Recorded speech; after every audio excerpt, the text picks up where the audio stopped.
Bedford Square. This really is what Bloomsbury in its heyday was all about.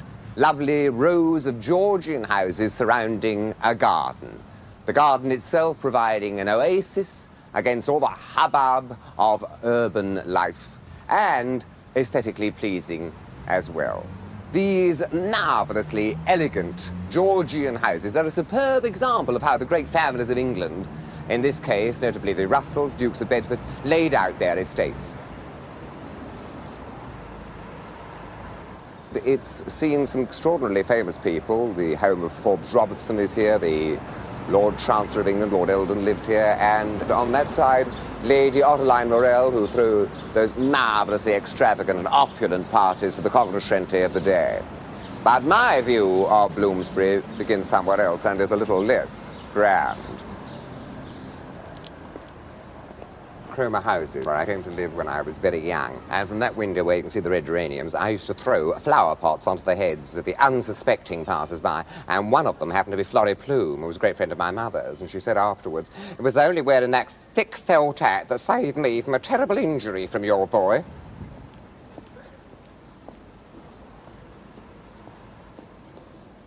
My missile throwing was not the result of wickedness. It was simply because I suffered from insomnia, and frankly, I still do. There you are, you see, an enclosed community, and built like the squares of Bloomsbury were built on the principle of the interior quadrangle. Here the walls providing shelter from the wind, and the open space in the center.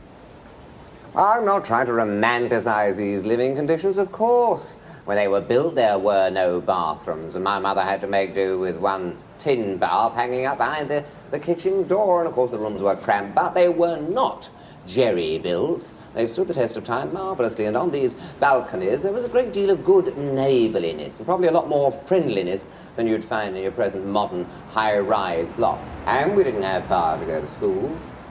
It was on that roof that I rehearsed Princess Angelica in Thackeray's Rose and the Ring. Very good notices I got for it, too, deservedly. At the back here of the playground was the old Regent Theatre, which is now gone, and you'd think, wouldn't you, that they were going to build places for the homeless, with the kind of housing problem they've got in this area. Well, they're not. This is to be an extension for the town hall. They've got 3 blocks in the same road already, so instead of places for the homeless, there'll be bureaucrats discussing the plight of the homeless. The whole thing lies in the fairy-like turrets and splendours of St. Pancras Station, designed by Gilbert Scott, who did the Albert Memorial. There were incredible scenes at the opening, and cries and sobs of, "Oh, it's too beautiful!" As, of course, for the London and North Eastern Railway, it certainly was. One of the pleasures of growing up in Bloomsbury was being surrounded by these lovely squares and their gardens, like the garden in Tavistock Square with its statue of Mahatma Gandhi.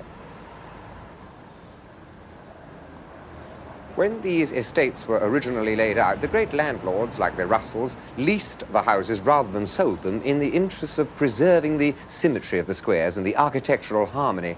But sadly, leases don't last forever, and many of them have been ruined. Look at Russell Square.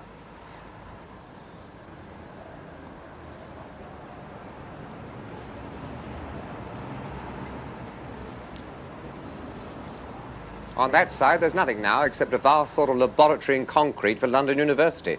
Next door to that, a huge office block. Here, nothing but office conversions. And very dreary at that. How sad they all look. And where there was once this wonderfully extravagant facade of the old Imperial Hotel with architectural conceits all over it, you've now got this bed and breakfast vulgarity, which would be more at home in the Costa del Sol. I mean, Torremolinos is full of this kind of rubbish. Thank goodness they've left the Russell Hotel alone, which has 4 charming niches housing Queen Elizabeth, Queen Mary, Queen Anne, and, of course, Queen Victoria.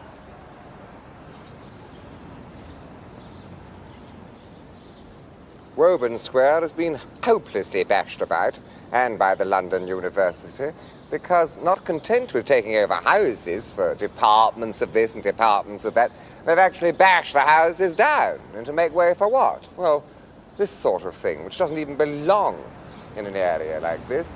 And that appalling conglomerate mass of concrete behind there, well, that has nothing to do with Bloomsbury at all. And there used to be a lovely little church there, a charming little Gothic church with a tower that almost dominated the square. And now, apart from the portico, there's nothing left. The tentacles of London University seem to have spread even to here, Gordon Square. And though no one seems to actually reside here anymore, I can never walk these pavements without thinking of those incredible and eccentric and brilliant people who once did live here. I think of Virginia Woolf and Leonard Woolf, who ran the Hogarth Press and printed, incidentally, the first edition of T.S. Eliot's The Waste Land, and the Strachey family, who were so intimately connected with the Spectator, whose offices in Gower Street are just over the way even to this day.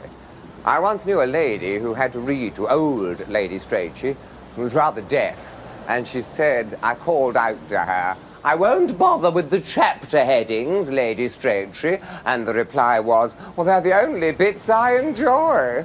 And here we are at the house in which Lytton Strachey lived. Lytton, that lovable eccentric.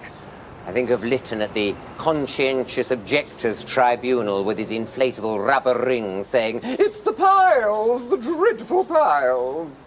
And when his Rolls-Royce failed to start, saying, we'll have to turn it into a greenhouse.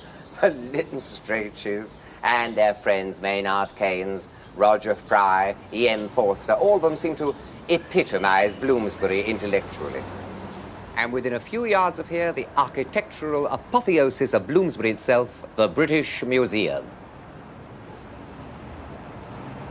It's a fine Greek facade, as you can see. It was designed by the Smirk brothers. The whole thing's really a crib from the Parthenon, and it's ironic that this museum should house the Elgin marbles, those curious pieces of statuary which were in the frieze originally of the Parthenon itself. In the Assyrian section here is a fine head of Hadrian, who ruled over us as proconsul and built that incredible wall from Solway to Tyne against the barbarians. And that's a Greek word that was coined by the dwellers of the city-state in derision of those outside who looked after the sheep, and they said could only make noises like sheep and went ba-ba, thus barbarian, to indicate all the uncivilized values, as opposed to Hadrian, who was eminently civilized and dead right for Bloomsbury.